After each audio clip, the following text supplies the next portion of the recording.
Today is the International Day of the African Child. This day is marked annually in memory of thousands of black children from Soweto slums in South Africa who went to the streets in 1976 demanding for equal rights. Hundreds ended up dead. And as the world celebrates this day, I think about the rights of our children here at home. I will use an example to illustrate this. In a small village in Memo, a 17-year-old girl who is already a mother of a 2-month-old baby is taking care of her 4 siblings. Their parents just up and left them over a year ago and have never returned. These children have to find ways of surviving, eating, going to school, and generally do those things that adults are supposed to do for them. Now, this makes me wonder about the place of the child in our election agendas in this election year. Do our political leaders see where the child should be 2 or 3 election cycles from now, or are we all just about right now? What really is there for children, for their welfare, education and general well-being? Msisahau hawa watoto ni wapiga kura wa baadaye. And speaking of education, what do the main political players think about the current education system? I have watched with concern the debate about the CBC system that was introduced in 2017. Back then, the reactions were many and varied, but nearly 5 years later, millions of children are going to school under this system. I'm therefore sometimes appalled that there are those who are calling for its removal but seem not to have a replacement for it. Now, changing a curriculum is no mean feat.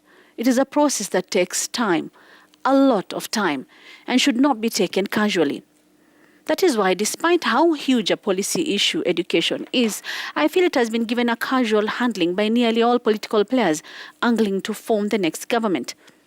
I think in reality, none really knows better, and 2, they fear taking responsibility. Education is a serious issue, but policy is boring. Politicians will not stand at a rally and talk about their plans for an education policy, important a matter as it is. They would rather lie, stretch the truth, build castles in the air about issues that are, in my opinion, not as important, just to sell a narrative. But as Kenyans, we need to ask them about our children, what the plans they have for them now and in the future.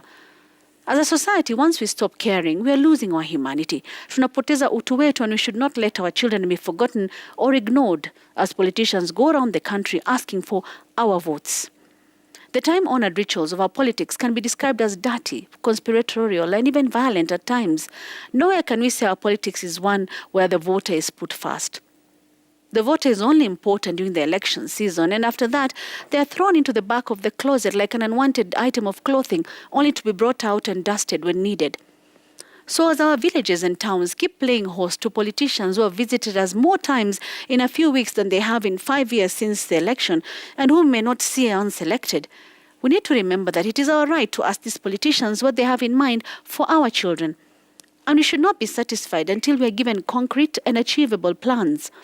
After all, our vote right now is almost priceless. And to our politicians, as we mark the International Day of the African Child, in memory of the hundreds of children who died in Soweto in 1976 while asking for equal rights, tuweke umuhimu kwa mikakati ya kuwalinda watoto wetu. And that is